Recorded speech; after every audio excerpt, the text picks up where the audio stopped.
shopgear.com. The following is a presentation of the Gear Radio Network.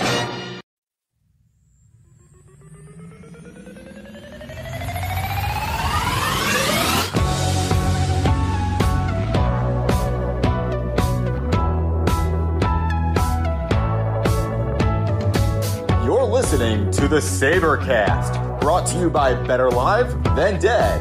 And now your hosts, Brayton Wilson and Ryan Wolfe. And we welcome you to the Sabrecast episode, Season 1, Episode number 7. Let's try that again. I'm not very good with that one. It's the Sabrecast, powered by Better Live Than Dead, the Gear Radio Network.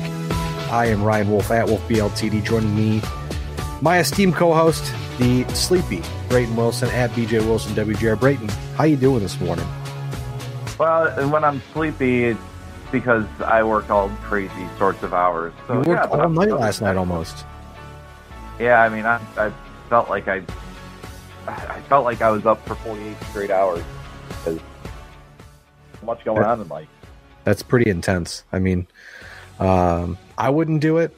I commend you for doing it. But hey, you can hear this podcast, betterlivethandead.com, iTunes, Google Play Music, iHeartRadio, Spotify, YouTube, wherever you get a podcast, you can get this podcast.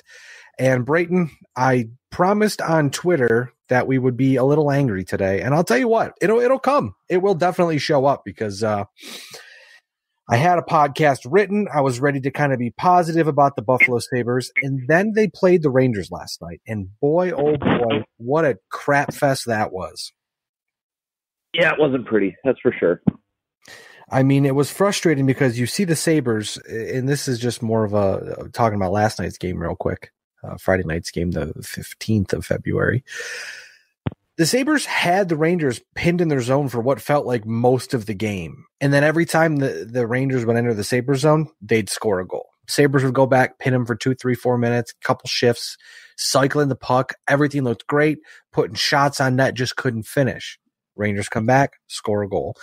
And then you have the backbreaker where the Rangers score, and then they score again 8 seconds later after a weird bounce off the Karam off the back wall, and also Linus Ullmark. But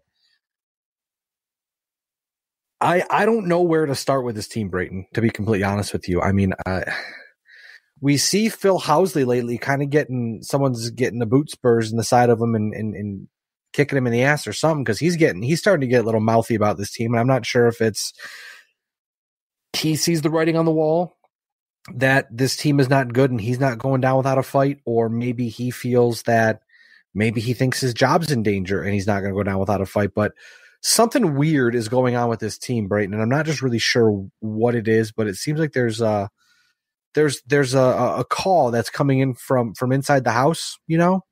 Something's going on with this team still, and I'm not sure what. Yeah, I mean, it's been difficult to assess what the heck's going on with this team. There's a lot that's really wrong with this team. Their defensive play has been shot lately. They can't have any consistency in the defensive zone. They're getting some offensive scoring from their secondary guys, but not enough still. And the goaltending at times has been very good. I think Linus Ullmark is still the number one goaltender at this point.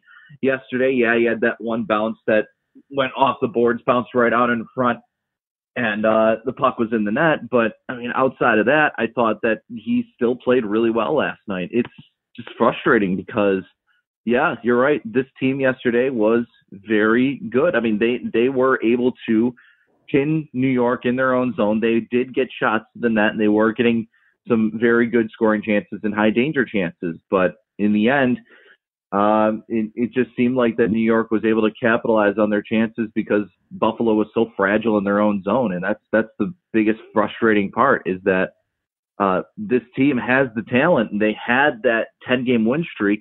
So we were all excited. And then at that point we said, all right, great. You're the number one team in the NHL. You just won 10 games. Now you can't miss the playoffs. And what do you know? They fell back to where we maybe expected them to be this year at the pace that they're at. And it's looking pretty embarrassing right now. And it's a bad look. It's not fun. I mean, looking at it right now, they've got it figured out with Jack Eichel, Sam Reinhart, Jeff Skinner. after that, it doesn't seem like they have much of a clue what they want to do or what they're doing. Defensively, they've got Rasmus Dahlin, and then what else are you doing? You know, that's really what it feels like to me. Like our good friend Ben Mathewson said on Twitter, you've got the franchise center, you've got the franchise defenseman, you've got the two big pieces you need to have a successful franchise, and they've screwed everything else up essentially. I think that it's good that Phil Housley finally figured out that Linus Ullmark is the guy to ride. You got to give him the chance. You got to push him and see if he can be the guy, because if not, next man up. Because obviously at this point, Carter Hutton can play and play well, but he can't play a ton. I don't know if it's his body's breaking down, but he's making a lot of mental mistakes. We saw that. Who knows what it is? We'll figure it out at some point in time. But offensively, they obviously don't have enough scoring talent. That's just, they don't, and it's not even like they need to go out and get like Charlie Coyle or something from the Wild. You look at like the one point of contention that everyone on Twitter and Buffalo Twitter is getting mad about, and rightfully so. You look at Nino Niederreiter. He was acquired for peanuts. He's going out and having a great time with Carolina Hurricanes. The Sabres have the assets, have the ability to make a trade like that, and they don't.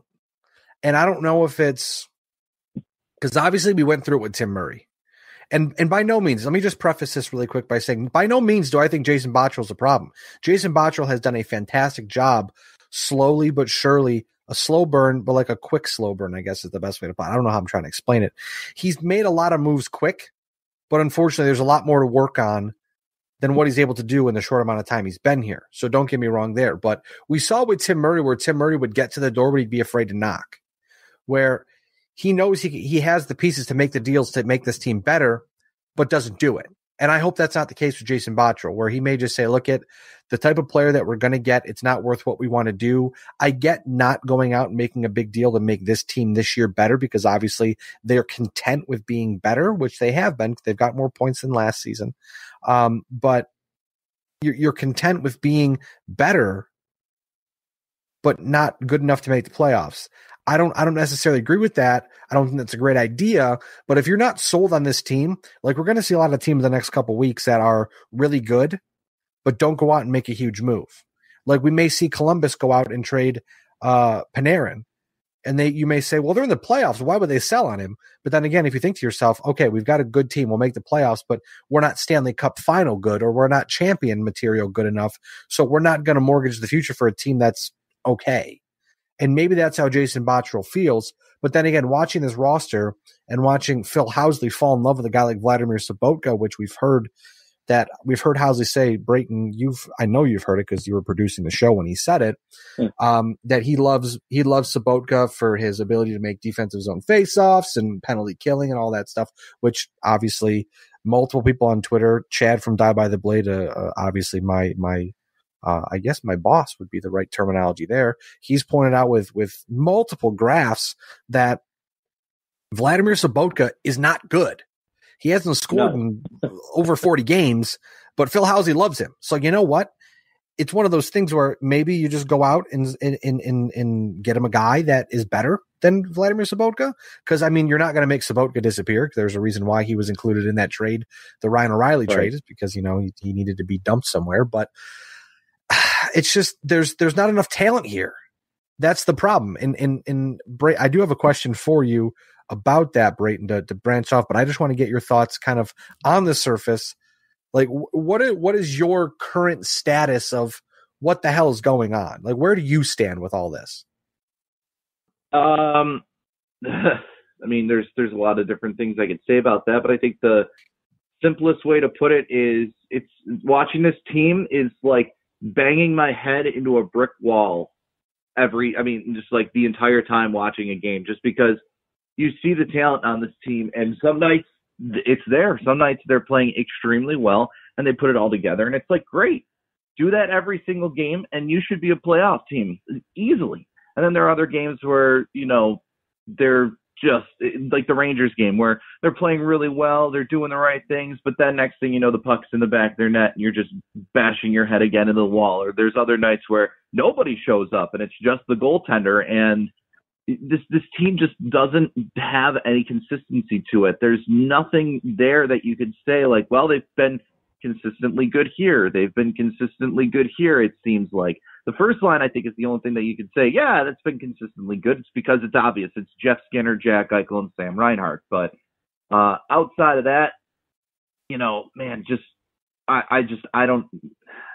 It's frustrating because there are, like you said with the Ryan O'Reilly trade, like Vladimir Sobotka is absolutely terrible. Just don't understand why you continue to insist to play him, why he's even a thought to be out there on the ice in some of those certain situations, because let's be honest, he's not even that good in those defensive situations. Let's see. Tage Thompson, he's talented, no doubt in my mind he's talented, but man, yesterday there were a couple of times where he has the puck on his stick and there are just better options there. He had a couple of chances where he could have passed the puck to C.J. Smith, who was wide open. He could have shot the puck a little quicker, and he just holds onto the puck for way too long, and he has to figure out, when to get rid of that puck and when to release it and fire a shot, or when to get it off his stick and make a pass. What about when he was in front of the net last night by himself? And just turned and fired and kind of just blindly took a shot? Screaming at my TV. Brayton screaming at my TV. Well, I saw that too, because I was watching both the Amerks and Sabres game. Just I would take glances up, and I happened to glance at that point and see, oh man, he just literally picked up the puck, spun and shot. He had all the space in the world to take the puck and have time to pick a spot, and he was just so impatient. I mean, there's bad luck. Like there was, I don't know if you caught it, and I may have to find the replay for you, Brayton. There was a shot Eichel had from the Ovechkin spot, where hi Sammy, my cat is making an appearance on the podcast, where he had a shot and he had Georgiev beat all day high, but sometimes it takes, as much as it takes to be talented, it takes to be lucky as well. Eichel had him dead to rights, over the shoulder, and then put it right off the top pipe. Like sometimes it just pays to be lucky as it does to be good, like I said. But then again, in the case of Tage Thompson, there's two things here. First off, just to mention really quick, Tage Thompson, I think I am ready to not sell him, like sell on him. Like I'm not ready to give up on him yet, but you've let him play long enough at the NHL level. I don't know what kind of wackadoo, what kind of crazy, this is going to work if we sit him and then play him and then sit him and then play him and sit him and play him. Like, yeah, when he's sat and come back, he's been fine. He's been better. But the problem is, right, it just seems like he hits a certain point and then just kind of flattens back out. So, hey, let him play the NHL level. He knows what kind of system you want him to play. You know what you want him to do. Send him to Rochester for a bit. Let him get some spice down there. Let him get some confidence. Then bring him back. I'm honestly, and I know Brayton, you can kind of point to this just a little more than I can. I know that Victor Olofsson kind of went cold for a while, but he's been hot as of late. I know he had a hat trick. I know no one scored last night, but I think it's 4 goals in 3 games for Victor Olofsson, if I'm not mistaken. Why don't you try to bring him up and insert something different? He may not be better, but you know what? Nothing's working right now. I mean, no. You're not scoring a ton of goals. You're not winning hockey games. I mean, the Sabres needed to go out and crush this last homestand, and they did not. They got crushed on this last homestand. So now instead of being in a solid spot where, they're really good at home, and I mean, they're still 17-9-4 at home, but they're 11-13-3 on the road, and they're about to go on the road. So they had the chance to get themselves back in a good spot, and right now they're 4 points out of Pittsburgh, who Pittsburgh is scoring a ton. They're playing great hockey. I mean, lately they're 4-5-1 in their last 10, but they're playing better hockey, and They look really good. So it's one of those things where the Atlantic is strong. You've got Tampa took off, Toronto's taken off, Boston's taken off. I mean, it's not looking good for the Sabres, and you got to do something. Why not try to shake it up a little? I mean, I don't know. The hard part is like, and this is kind of more of just me ranting a little. I would love to podcast more and talk to our friends and our family members and all of our good pals out there in hockey land about the Buffalo Sabres. But the problem is, I feel like every 2 or 3 weeks, it's the same song and dance. They're good for a few games, then they're bad for a bunch of games, then they're good for a few games, then they're bad for a bunch of games. It's the same thing over and over again. So literally, I feel like I'm going insane. You listen to every single one of these podcasts, all 7 episodes we've done so far of this podcast, I literally feel, aside from the 10-game win streak, like we're talking about the same stuff because the same stuff keeps happening. And I don't understand. I don't know if they get it or not, but something's got to be done, man. It's not working. Yeah, there's not really much, though, you can do when you really think about it. Because you don't want to take away the talent from Rochester, because the Amerks are a team that's fighting for a playoff spot. And if you start taking away talent from there, you're hurting them. I mean, yeah, the team's got some good depth. I mean, there's pieces on the Amerks that you could slot in on the first line center, first line wing, and then the next game he's down to the fourth line wing, and it's completely fine just because they've been playing so well. But at the same point, it's just like, what is going to come to here to Buffalo and make this team better right now? I think Victor Olofsson is just about ready to come up, and if you give him a shot, he's going to be fine. But man, what is he going to do to bring you more? Because, I mean, yeah, sure, he's scoring goals and he's shooting the puck more. But at the same point, I just don't know how that's theoretically going to help you at all. Just because he can only bring so much to a team that needs so many needs and needs help with a ton of things. I mean, yeah, I saw the tweet from Ben yesterday where it's like, you've got a franchise defenseman, you got a franchise centerman, and at this point, I'm not saying Jason Botterill is Tim Murray, but wasn't that Tim Murray's plan to go out and get a franchise centerman, and then it was pretty much just like, yeah, we'll figure it out after that? What's the course of action? What's your plan that you're going to do with this team? How are you going to build this team after you get your main asset and move forward from there? And I think Jason Botterill has a plan. It's just taking a little bit longer than it has. And yeah, that 10-game win streak certainly didn't help you because everyone's expectations started going through the roof. And now it's just like, hey, we're the team that we were expected to be. And nobody wants to believe it because, hey, 10 games, you were the top team in the NHL. You should be making the playoffs at that point. Absolutely.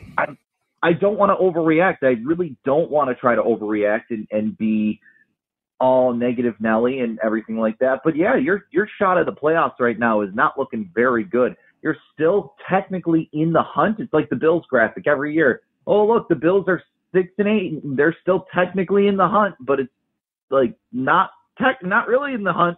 It almost feels like that. And I don't know what more you can do with this team in terms of bringing up people or trying to acquire assets, because let's be honest here. If you're trading your first-round pick, you better be getting a player that's damn well ready to play in the NHL, and he's damn well ready to contribute on this team.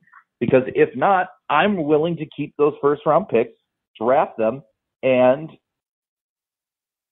just have those picks to develop and bring up to Rochester and be ready in the NHL. And another thing, too, it's just like, I'll preface this because I think that this is true, is that, the development for some of these players in this organization, I think, has been absolutely awful. And I mean, I'm talking right towards Alex Nylander. I'm even talking towards Tage Thompson, just how these guys, they play in a league or they play somewhere that is clearly not what they're ready for. Alex Nylander was never ready for the AHL at age 18 or even 19. He wasn't ready, but he gets thrown into the fire and he gets dominated as expected, and he gets set back. And that's where we're at with Alex Nylander right now. He's 20 years old. He's playing well this season, but everyone wants him to be this all-world first-round talent all-star. And it's just like, no, when you are 18 or 19 playing in a man's league as a young little boy, I'm just, giving a nice little analogy here. It is not going to work for you. You're not going to get the same production that you did as a junior player or even playing against players your own age. That's why Alex Nylander has struggled so badly in his first 2 years. And this year, he finally starts showing some positive signs that, he's being more engaged in the offense. He's doing little things like getting to the front of the net, getting into the dirty areas.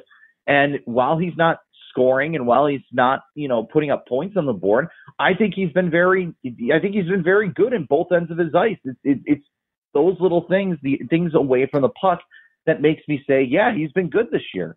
But everyone wants him to be this all-star, all-world talent and expect him to be, hey, he's got to be a first-rounder. Well, when you're 18, 19 playing in a league that you shouldn't be playing in, and then you get dominated and then injuries happen and other things, your development goes way back. I mean, it sets you back so far that, yeah, Alex Nylander might not be ready for the NHL this year, or he might not be even ready for the NHL next year. It's just a thing where he's now going to have to play and develop as he should have been as an 18 or 19-year-old. Now he's going to be 20, 21 having to do those sort of things. It's just those types of mistakes that kill an organization, that makes everything that much worse. Tage Thompson, I don't think should have ever been in the NHL right off the bat. It's one of those situations where he probably should have been in Rochester. He should have been getting the ice time, should have been playing.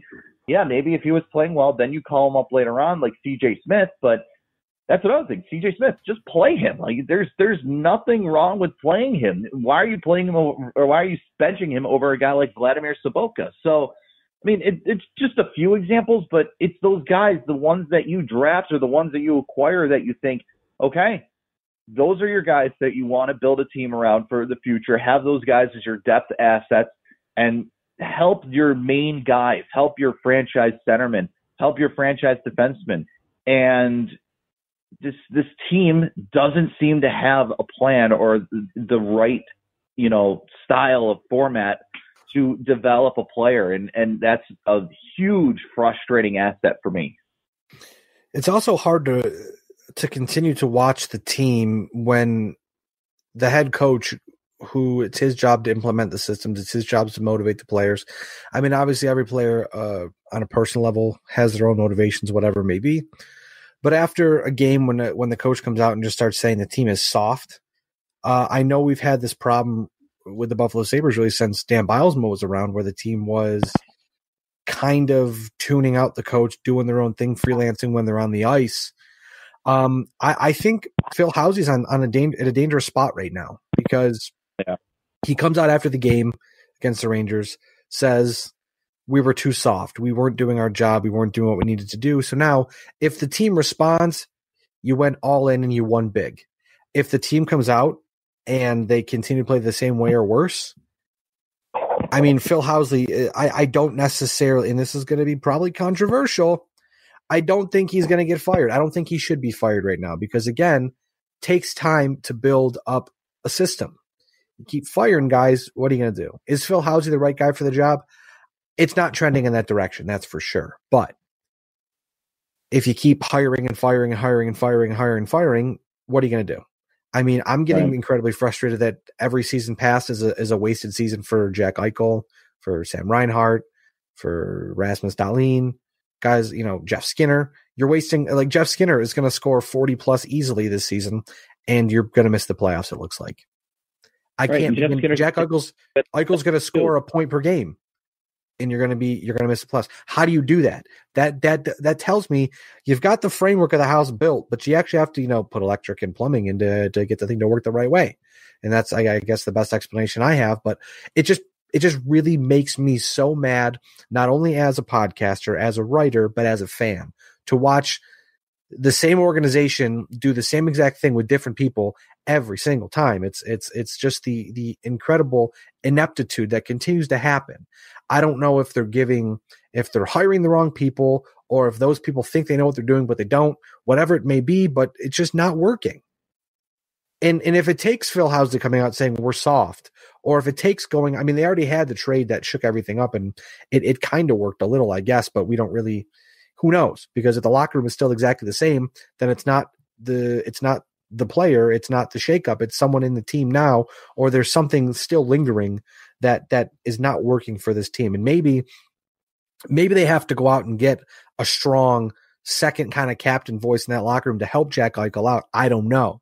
I know we mentioned that in the offseason when they traded Ryan O'Reilly, that maybe you need to bring a strong secondary voice in, like kind of a veteran leader, get a guy who can help motivate, but then also help Jack become a better captain. Because I don't think there's a problem with Jack Eichel. But what's that? Well, as some people thought that was going to be, some people thought that was going to be Patrick Berglund. I meant to say Berglund, not Saboka, but Well, yeah, but we know he had his own thing going on, and right. that makes it a little more difficult. But I think that they're missing something big. Can they make the playoffs with this roster? Probably. But they're missing a piece of something. I don't know. Obviously, secondary scoring, simple to say. More defensive consistency, easy enough to say. But I feel like there's a fundamental difference, something missing fundamentally that is just this team doesn't have the extra gear. And I'm not sure where it's coming from or why it's happening, but they got to figure it out. Yeah. Yeah, I mean, that's I think you hit the nail pretty much right on the head. This team has the assets. They have some of the pieces where they've had success elsewhere, and they just haven't put it together. I don't know if it's coaching. I don't know if it's just the mental makeup of this team, but I totally agree with you. I don't think Phil Housley's going to get fired this year. I think that he's going to have the offseason to try and assess what the heck went wrong. And then, but I mean, you can certainly say then after that point, it's like, Housley's not going to get fired, but he is going to be on the hot seat to start the season. I think there's no doubt about that. It's a very frustrating thing. It's very frustrating to talk about, to think about, because, this team does have pieces. They do have the assets to be a good, successful team, or even just be a contender at this point. They're 4 points out. It doesn't even feel like they're a contender. It feels like that they are out. There's other outlets out there that continue to say, well, hey, this team's in, this team's battling, and they always leave out the Sabres, even though they are only just 4 points out of a playoff spot. And it's bad when the Sabres are 63 points in the standings and they're 4 points back, but other people are saying, oh, it's between Pittsburgh, Carolina, and Columbus at this point. Buffalo's there too. They're only 4 points. Yeah, no, they're not. it's just like, Buffalo has shown the ability to put it together, as you saw the 10-game win streak. That 10-game win streak, obviously, it shows that they were lucky. They were much better then than they are now. I mean, that's like right. The peak. But my thought is this, because I know someone will probably come at me on Twitter saying, oh, they can go to the playoffs with this roster. I think this team can make the playoffs. Yes. Are they going to go far? No, but they can make the playoffs with this roster. They just have to find a way to put it together, and that continues to be the problem. I'm actually looking right now. Sabres are practicing today. Noah Poso. That's another thing too. That was terrifying last night. Is Kyle Poso with a very questionable hit ends up fighting, getting one punched, and I don't know. After the game, you got Zach Bogosian, I'm not mistaken, saying, we know Kyle's passed and he stood up for himself. It's like, no, someone's got to do that for him because he's got a concussion problem. Right. And he's not played. He didn't play the rest of the game. He's not practiced today. And if that's a concussion, that could be curtains for the season. I hate to speculate, but Marcos Gandel, Bogosian also not skating today. So it's definitely, maybe we'll get a call up because Bogosian's hurt, but I don't know, or not Bogosian, sorry, Oposo. With Oposo, maybe we'll hear something after practice. There will be a call up or something. I don't know. So that's still coming back. What's that?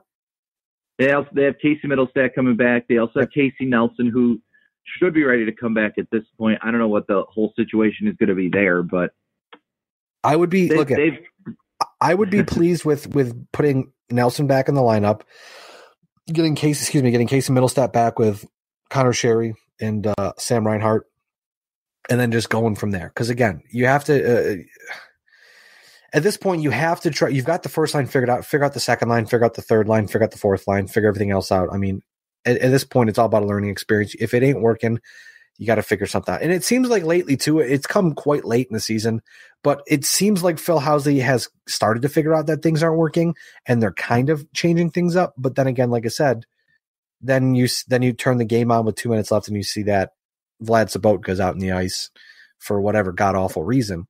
So, I mean, I'm trying to be positive. I know that was one thing over at Die by the Blade that some readers have pointed out to me is that I tend to be more negative than positive. It's very easy to be negative with this team. when literally ever since I've started podcasting and writing professionally, so for about a decade now, I have never seen the Sabres be good. I've never written about a good Sabres team. I've never podcasted about a good Sabres team. So it's very easy to be negative about it because it's all we've seen. It's all we know. I think that's why when the Sabres were better earlier this year in the 10-game win streak, everyone kind of went a little batty because that's the kind of hockey we wanted to see. That's the kind of hockey we've been longing for. And we finally got it. So I guess we can quit waxing poetic on that at this point, because there are a couple things I want to ask you about before we wrap up the podcast, Brayton. I do know we can try to get a podcast in before the trade deadline, but if we don't, I do want to ask you about the apparently the growing hot name on the market, Jason Pominville, is with Pominville most likely, and I say because I say it with no inclination. I don't know anything more than you or anyone else does. But with Pominville's career, at least Sabres' career likely wrapping up, potentially NHL career wrapping up, do you think, because obviously Pominville's name, he's played well with Skinner and Eichel, and he's played well with them all season. Do you think that it's possible they do a Mike Weber type deal where they just say, look, we want to put you in a good spot. We appreciate you. We thank you so much. We're going to send you off on your way. Or do you think that Pominville will end the season with the Sabres and then go forward from there? I think there's a possibility that they could find somebody to trade with that would include Pominville, but I mean, the only person that I keep hearing that has promoted Pominville's name is Elliot Friedman. I don't think I've heard anyone else say that Pominville's out on the market or anything like that, which makes me, and I trust Elliot Friedman. I know that he's well immersed into the hockey world and he knows what's going on, but I don't know if he's just, I just don't know how much I want to take of the Pominville rumors just because it's only coming from one guy. So, I mean, if they're able to find a deal for him that they could trade him to a contender and he has the chance to win a Stanley Cup, yeah, sure. That's great. But man, I just don't know what team would maybe want to acquire him unless, that situation is there where he's a veteran guy. He can score. He can be productive offensively if we throw him out there with one of our top two lines and some great assets. Other than that, I think that I'd put probably more odds on Pominville staying with Buffalo than them trading him, but you never know. Also, real quick before we wrap up, Brayton, I do want to get your quick thoughts on the Rochester Americans, who are still in the throes of a playoff race. They lost on Friday night 1-0, but they've been playing decent hockey. Tell me more, Brayton. Tell the listeners who may not get the chance to check into the Rochester Americans how everything's going down on the farm. Well, I mean, they did just recently have a 10-game point streak, which was good. It helped them stay atop the division and stay atop standings. But now things are getting a little difficult because they've lost 3 straight games. 2 of the games in which they had won a really bad period of play that really did them in. And they've been playing well. It's just they got to figure out their shortcomings right now and play some consistent hockey themselves. But, they're certainly in a better spot than where Buffalo is right now. They're still tied for the top of the division with Syracuse. They have another big battle with the Crunch coming up tonight at the War Memorial in Syracuse. So if the Amerks win, they can retake the top spot in the division, but of course Syracuse still has 2 games in hand. But it's been going pretty well for Rochester this year. They've had more ups than downs, but they're still not 100% put together. They're not 100%, full blow. Yeah, let's take this team. They should be expected to go to the Calder Cup final. I think that this is certainly a situation where they're gonna go to the playoffs. They could have a deep run, but if they can't put it together and be a team that's 100% on the same page, they're probably not going to make it past the second round. They could certainly go past the first round, but when it comes to being a second round or third round team, that's where I get a little concerned with this team. But other than that, I mean, if you get the chance to watch them, you should, because there's some good young assets that you should be watching. Olofsson's one of them. He plays in a line with Rasmus Asplund and Daniel Regan. That line has been very consistent all year. They've been stellar. You can watch Brendan Gooley. He's had an up and down year, but certainly a guy that is still probably a figure that could be in the mix for the future. And just, it's a team that probably should be better than they are, but, they're still playing really well. So I can't, I don't want to rip on the Amerks too much because they've actually been the better of the two teams between the Sabres and the Amerks. But, hey, if you get the chance, find a way to watch them. If not, you can head out to a game at Blue Cross Arena, go see them because they'll be back there tomorrow afternoon to face Binghamton at 3:00. And I was going to say, from what I've seen them, they've been a lot of fun. It's been enjoyable. Yeah.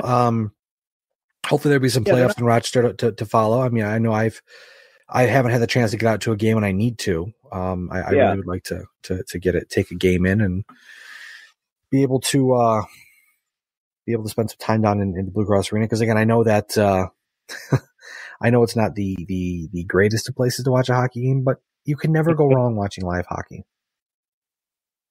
Right. I mean, it's not like Blue Cross Arena is an old barn. Like it's a very unique, different type of arena, but it's got its charm. That's for sure. It's not the greatest, but it's got its charm. Yes, that's a good way to put it. It has charm. It's got a lot of charm. It's got a lot of character. Let's put it that way. Before we go, I do want to say, for Ed Kilgore, I am Ed Kilgore. Timely reference. Brayton is at BJ Wilson WGR on Twitter. I am at WolfBLTD on Twitter. Let us know what you think about the Buffalo Sabres. Anything else hockey will be here. Real quick update. It probably will be irrelevant when you listen. But as of right now, looks like Evan Rodriguez is on the left wing with Casey Middlestat. Sobotka's centering a line of Smith and Thompson. And Sherry, Larson, and Gergensons are together with a post on missing practice. So we will keep an eye on that. We'll let you know. But hey, we appreciate you tuning in. Like I said, you can check us out, betterlivethandead.com, Google Play, iTunes, Spreaker, Spotify, iHeartRadio, YouTube. If I said it already, sorry, but you can get it wherever you want to hear it. If not, let us know and we'll get it there for you. This has been the Sabrecast, and we appreciate you tuning in. We'll catch you very soon. The preceding presentation has been brought to you by the Gear Network.